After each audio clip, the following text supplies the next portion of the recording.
José demande le divorce à Serge et annonce la date de son mariage à Maître Gims. Coco Emilia réagit.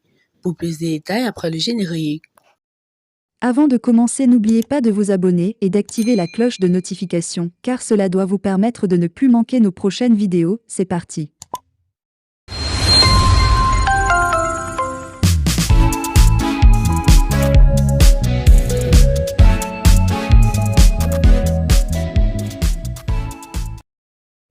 La redonde de la Mahama et de séduction. Camille Makosso sur Francis Vemba, l'est de Coco Emilia. Camille Makosso lance des pics à Francis Vemba, l'est de Coco Emilia. Invité sur le plateau de l'émission Allo Caviar, animé par la coach à Monchique. Le vendredi 29 juillet sur Live TV pour parler de la séduction dans le couple. Le général Camille Makosso a profité pour se prononcer sur le divorce entre Coco Emilia et son ex Francis Vemba. Très suivi sur les réseaux sociaux, notamment sur Facebook où il gagne plusieurs milliers d'abonnés. Camille Makosso qui se présente comme un homme de Dieu parle très rarement d'évangile lors de ses sorties médiatiques. Le passage sur l'émission Allo Caviar diffusée sur Live TV. Le père de la Mahama l'a encore démontré en se prononçant sur des sujets liés à la société, notamment la vie en couple. Est interrogé sur comment le Congolais Francis Vemba a pu gagner la confiance de l'influenceuse Coco Emilia. Le frère aîné de Lolo Beauté n'a pas fait dans la dentelle. Il y a des hommes qui ont donc spectaculaire dans l'art de la Mahama émotionnelle de la séduction. En numéro 1, le style. Numéro 2, le rêve. Et numéro 3, les petits cadeaux. Pour moi, Francis Vemba n'est pas un milliardaire parce que toutes les statistiques le démontrent. Mais de façon stratégique, il s'est donné un ordre, a déclaré le général Camille Makosso. Pour donc aider d'autres femmes à ne plus tomber dans les pièges des hommes vendeurs d'illusions, le sulfureux pasteur ajoute. Avant d'enlever, il faut avoir l'assurance. Coco Emilia aurait pu s'approcher de sa famille.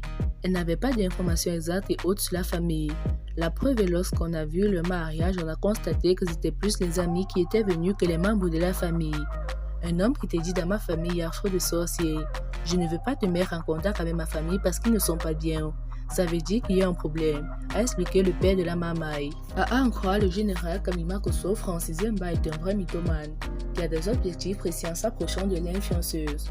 Coco Emilia fait partie des influenceuses les plus redoutables. Pour homme qui s'approche d'elle a d'abord un intérêt, se fait connaître, avoir de la visibilité. La preuve sur un plateau de près de 48 000 personnes qui nous observent. On est obligé d'appeler le nom de Francis Vemba à cause de Coco Emilia, a-t-il indiqué sur le plateau de l'émission Allo Caviar. Un acte de Nathalie Kwak qui hérite vraiment Samuel Eto'o. Nathalie Kwak est une personne très connue au Cameroun. Elle a apprécié passer à être critiquée par d'autres personnes. La Camerounaise est connue pour son style de vie luxueuse. Elle a encore démontré à travers une publication sur le réseau social Instagram samedi le 30 juillet 2022. On peut tout de suite voir que l'ex-compagne du président de la FECAFO, Samuel Eto'o, se trouve à Positano en Italie. Positano est un village à flanc de falaises sur la côte amalfitaine au sud de l'Italie. Cette destination de vacances bien connue est réputée pour ses plages de galets et ses rues étroites et escarpées, bordées de boutiques et de cafés. Les images mises en ligne par Nathalie Kwak parlent d'elle-même, la Camerounaise, et avec deux autres personnes, dont l'une d'elles est visiblement sa fille. La vidéo montre les personnes en question en voiture, tantôt dans des boutiques de vente de vêtements et d'autres accessoires, montrant par moments le paysage formidable de la commune dans laquelle se trouve Nathalie Kwak ici. Profitez très bien de vos vacances, mes amours. Leur a souhaité une internaute, et s'accoudant sur les images parvenues à la rédaction de Cameroun Web, il ne fait aucun doute que Nathalie et les autres profitent énormément de leurs vacances. Un autre internaute plus provocateur n'a pu s'empêcher de faire un rapport avec le président de la Fédération camerounaise de football en abrégé FECAFOOT, Samuel Eto'o. Si tu as tout ça aujourd'hui, c'est grâce à Samuel Eto'o. Il doit être furieux et irrité quand il voit toutes ces choses et la façon dont tu l'as remercié, Nathalie Kwak. La vie est injuste. Nathalie Kwak ne lésine pas sur les moyens quand il s'agit de se faire plaisir à elle-même. Elle est née en 1987 à Yaoundé, capitale politique du Cameroun. Le luxe, personne n'est mieux placé que Nathalie Kwak pour en parler.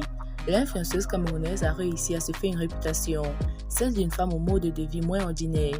Et pour cause, Nathalie Kwak ne fait pas les choses à moitié quand il s'agit de soigner son image. Récemment, le 10 juillet 2022, pour être exact, Nathalie Kwak a mis en ligne une vidéo sur le réseau social Facebook. Dans celle-ci, on la voit se préparer pour l'anniversaire de l'autre influenceuse avec laquelle elle partage le record de célébrités dans le pays, Coco Emilia. Joyeux anniversaire, Biscuit de Mer, a-t-elle écrit. Biscuit de Mer encore, Coco Emilia. C'est un surnom qu'elle affectionne tant qu'elle utilise les réseaux sociaux.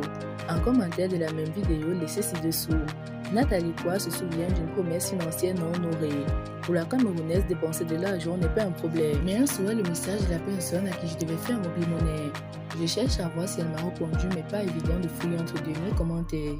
Maman, si tu me lis, tag-moi sur ta réponse ou capture ta réponse. Et tu la mets sur ce commentaire, peut-on lire. Une chose est sûre, s'il faut parler des personnes les plus riches du Cameroun, Nathalie Koua en fait certainement partie. Elle n'a rien envie aux femmes camerounaises épanouies, qu'elles soient l'épouse d'un homme politique, d'une célébrité quelconque, d'une star de football ou de toute autre discipline sportive. Récemment, Nathalie Koua a révélé que la scolarisation de sa fille s'élève à plusieurs millions de francs CFA. Ça dit tout sur sa capacité financière. Selon mes informations, le Mali qui s'est dit au dialogue pour un règlement à l'amiable de la situation des 49 soldats ivoiriens a demandé concession à la partie ivoirienne.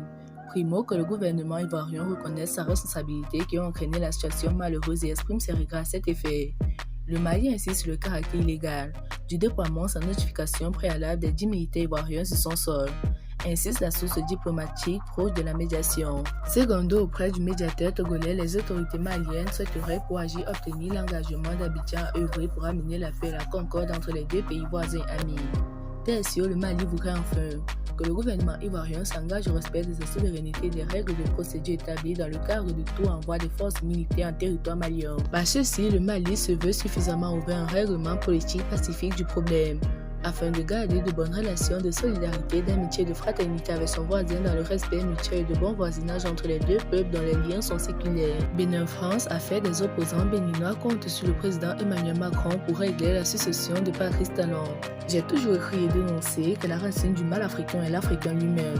Les Africains de la francophonie se placent dans ce paternalisme nostalgique du XVIIe siècle, c'est-à-dire être entretenus dans un protectorat qui sert davantage des intérêts de la France que ceux des peuples assujettis ou colonisés. M. Emmanuel Macron va certainement exhiber la relation sauveur-victime, qui est extrêmement rassurante et valorisante pour calmer les opposants béninois. Ici, les opposants béninois donnent plein le pouvoir à Emmanuel Macron de choisir le futur remplaçant de Talon, mais ils oublient que celui qui vous offre la liberté peut vous la reprendre à tout moment. La liberté ne se donne pas, elle s'arrache et exige un effort permanent. Les opposants des pays africains francophones ont souvent placé leur espoir de libération à la puissance colonisatrice France, qui peut être l'option politique la plus rassurante et sécurisante pour eux. Malheureusement, nos opposants de l'Afrique francophone n'ont pas encore saisi le but de la tournée d'Emmanuel Macron. Emmanuel Macron est en Afrique francophone pour contrer la poussée de la réussite de Poutine sur ses précarés. Il est en mission pour les intérêts de la France. Il mène un combat de suivi pour les futures générations françaises. La France est hantée en ce moment par le nouvel ordre mondial qui est en train de se mettre en place et qui dérange les vieilles habitudes. Depuis les indépendances octroyées en 1960 au pays de la zone francophone, la France a toujours considéré ses ex-colonies comme son arrière-cour, comme les États-Unis ont leur arrière-cour en Amérique latine. Emmanuel Macron mène un combat de positionnement géostratégique face aux BRICS ou face aux pays émergents. Voilà pourquoi le président français met en garde ses ex-colonies de ne pas adhérer aux propositions de Vladimir Poutine. Mandela disait ceci: « L'erreur de certains politiques et analystes était de croire que leurs ennemis doivent être nécessairement nos ennemis. Il appartient aux Africains de faire des choix objectifs pour l'avenir de leur peuple. Les Occidentaux travaillent pour enrichir leur peuple, alors que les Africains francophones travaillent pour enrichir l'extérieur. » Alors, chers abonnés, si vous avez aimé la vidéo, n'oubliez pas de la liker au maximum et de la partager avec vos amis. À plus pour de nouvelles vidéos. À bientôt!